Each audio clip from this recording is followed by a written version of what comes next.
구급차 이제 실려가면서 제가 누워서 이렇게 전화했거든요. 선생님 죄송해요. 내일 시간 되시죠?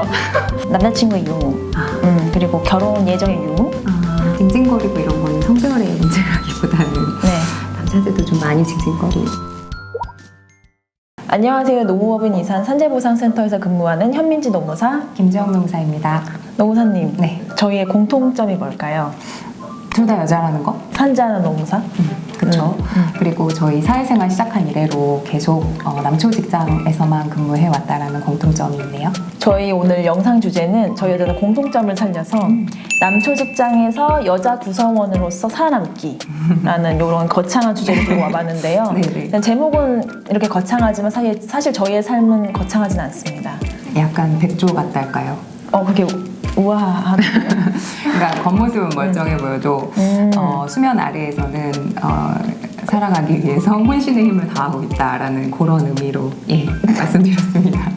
남들한테 보이지 않는 그런 대단한 그런 그쵸. 오리 발길질 같은 그런 노력 말씀하시는 거죠? 네네. 그러면 노무사님이 생각하시는 남초 직장의 특징이 뭐예요? 뭐 여러 가지 있을 수 있을 것 같은데 언뜻 떠오르는 거는 상명하복, 위계 중시, 권위나 질서 존중, 그리고 시킨 일 한 번에 딱 잘해오기, 한 번 얘기한 거 여러 번 얘기하게 하지 않기, 그리고 밥 빨리 먹기 이런 게 떠오르네요. 딱 어떻게 보면 공통적으로 약간 효율성 추구가 핵심인 것 같네요. 네, 맞는 것 같습니다. 노무사님은 혹시 남초 직장 근무해 오시면서 진입장벽 같은 거 느낀 적 있으세요? 그렇죠. 네. 진입할 때부터 장벽이 있었죠. 이게 뭐냐면 이건 이제 남자 동기들한테도 비슷한 질문이 들어왔는지 뭐 이런 걸 제가 확인할 수 없는 부분이지만 개인적인 경험에 의해서만 제가 말씀드리자면 일단 남자친구의 유무, 그리고 결혼 예정의 유무, 이런 것들 좀 집요하게 여쭤보신 것 같고 이 일은 사실 남자가 하는 것보다 여자가 하는 게 한 1.8배 정도는 힘들다. 1.8배. 이런 식으로 조금 겁을 주셨습니다. 약간 노무사님이 진심인가 이런 거를 확인을 하고 싶으셨던 것 같네요. 얘기 들으면서 생각이 든 거는 약간 남초 집단에서 여자 구성원은 좀 리스크로 여기는 경향이 있는 게 아닌가라는 그런 생각이 좀 드네요. 그러니까요. 그러니까 그런 리스크를 최소화하기 위해서 뭔가 회사 입장에서 몇 번 뭐 면접이든 검증을 통해서 그런 걸 거르고 싶었던 거겠죠? 리스크니까. 그럼 왜 리스크로 여긴 걸까요? 뭐 그냥 여자 직원 하면은 있는 그런 가벼운 고정관념 같은 것들이 있잖아요. 결혼하면 퇴사하고, 그다음에 뭐 아기 낳으면 일 그만두고 혹은 육아휴직 오래 쓰고, 그다음에 뭐 일 힘들면 울고 찡찡거리고 뭐 이런 것들이 아닐까 싶은데요. 익숙한 편견들이죠. 근데 사실 뭐 징징거리고 이런 거는 성별의 문제라기보다는 남자들도 좀 많이 징징거리고. 그러면 남초 회사는 왜 남초가 된 걸까요? 처음부터 우리가 남초 회사가 돼야지 라고 해서 남초 회사가 된 건 아닐 거잖아요. 그렇죠. 어떤 베네핏이 있었겠죠. 남초를 유지하는데. 남자 고위 관리직 입장에서 생각해보면 좀 여자 구성원은 일할 때 불편하다라는 그런 인식이 조금 있는 것 같아요. 시킬 일 있으면 그냥 팍팍 막 시키기도 하고, 야 이거 해와 라고 이렇게 편하게 얘기하기도 하고, 뭐 중요한 외근이나 미팅 같은 거 있으면 데리고 가서 나를 백업하게 하기도 하고, 뭐 이런 게 좀 다 편하게 이루어질 수가 있어야 되는데 여자 구성원들한테는 좀 그렇게 아무래도 막 이렇게 대하기가 불편한 부분이 있는 거죠.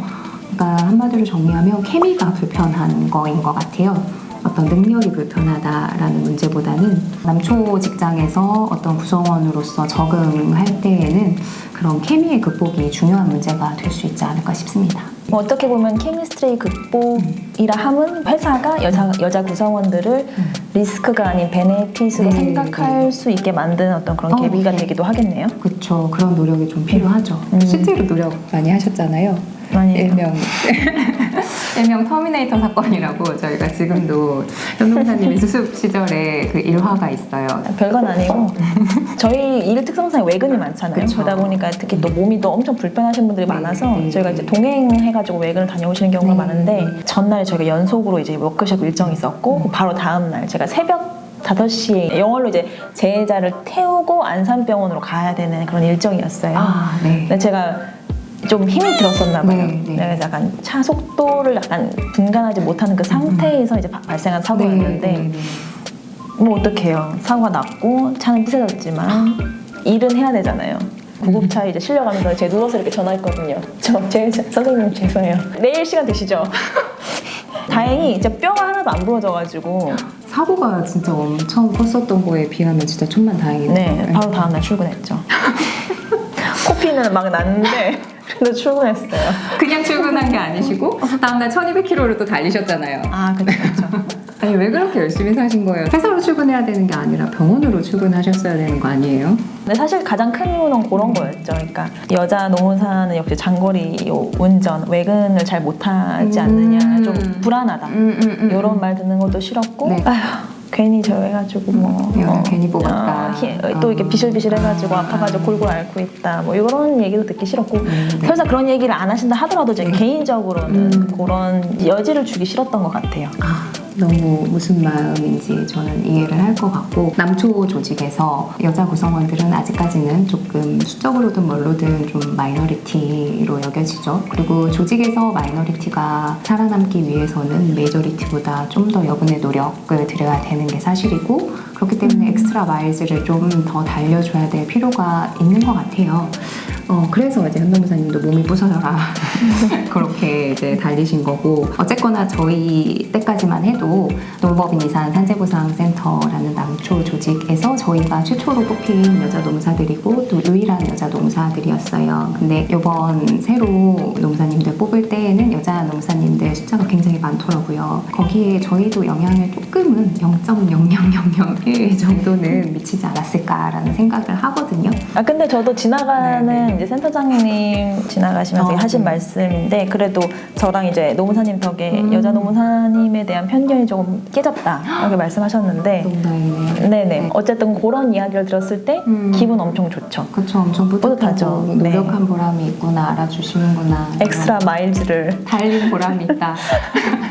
센터장님 사랑합니다. 내가 더 여기까지. 그러면은 노무사님의 엑스트라 마일즈는 뭐예요? 저는 무슨 노력을 했죠? 웃어주기, 끄덕여주기? 저 그거 사실 그 카네기 책에서 배운 거예요. 카네기가 웃어달라고 했나요? 아니 그런 의미는 아니고요. 이제 그 카네기 책에 보면요, 그 사람마다 감정 주머니라는 걸 가지고 있다라고 나와요. 근데 이제 그 사람마다 감정 주머니를 채워주는 사람이 있고 그걸 뺏어가는 사람이 있다. 그러면은 당연히 환영받는 쪽은 타인의 감정 주머니를 좀 채워주는 쪽이겠죠.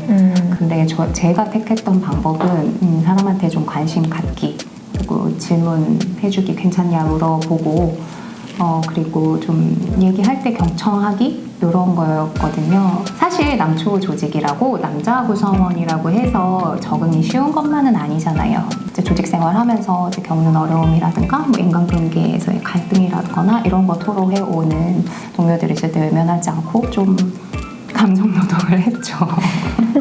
그게 저의 엑스트라 마일즈였던 것 같습니다. 그러면 저는 그냥 몸이 부셔지든 말든 걔도 달렸다면 네네. 노무사님은 어떻게 보면은 전 육체 노동, 노무사님 약간 감정 노동 이런 식으로 되는 거네요. 좀 재미있는 표현인 것 같아요.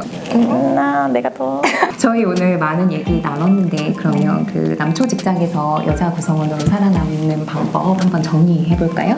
첫 번째는 약간 기대처럼 행동하지 말 것. 그러니까 여자라면 이럴 것이다, 저럴 것이다, 이럴쿵 저럴쿵 말도 많고. 근데 저는 사실 그런 말 듣기가 싫어가지고 아까 얘기했던 그렇게 행동했던 것들도 있었거든요. 기대하는 것처럼 내 행동하지 않겠어. 너희들이 기대하는 것처럼 행동하지 않겠어. 이런 마인드로 조금 더 했던 것 같아요. 고군분투했던 거죠. 저는 좀 힘 빠지는 말들에 크게 영향받지 마시라는 말씀 꼭 드리고 싶어요. 이제 오랫동안 남초 조직에서 생활해 오다 보니까 좀 어쩔 수 없이 여러 가지 편견들과 만나게 되는 경우가 종종 있거든요. 근데 뭐 색안경 끼고 보는 건 그 사람의 비즈니스, 그리고 영향받지 않는 건 나의 비즈니스라고 좀 생각하셨으면 좋겠고, 사실 뭐 다른 사람이 나를 색안경을 끼고 보는 걸 내가 어떻게 말리겠어요. 그러니까 내가 컨트롤할 수 없는 일에 너무 기운 빼지 마시고 그냥 흘려보내세요. 그리고 나는 내 갈 길 가면 됩니다. 그리고 전 또 마지막으로 저희가 계속 얘기했던 엑스트라 마일즈를 좀 달려줄 필요가 있다. 그쵸. 그러니까 여분의 노력을 좀 더 투입이든 투여든 할 필요가 있다는 네, 거죠. 네, 네. 그러니까 사실 어쨌든 조직이기 때문에 저희가 이제 하는 노력, 그러니까 계속 투여하는 노력을 다 보실 수밖에 없어요. 맞아요. 그래서 좋게 평가가 될 거고 그런 것들을 다 알아줄 것이다 정도? 육체 노동이든 정신 노동이든 그쵸, 해라. 그쵸. 법인을 위해서, 조직을 그쵸. 위해서 맞습니다. 누군가는 알아줄 것이다. 혹은 알아주지 않더라도 그만큼 또 나의 성장으로 돌아올 수 있으니까요. 네, 좋은 말씀 감사합니다. 아닙니다. 전문가도 아닙니다. 네. 어쨌거나 여러 가지 이유로 조직 생활 하시는 거 쉽지만은 않다는 것 저희도 뭐 경험하고 있고 알고 있습니다. 그래서 여러분들 화이팅 하시길 빕니다. 건승하십시오. 네, 감사합니다. 안녕. 안녕.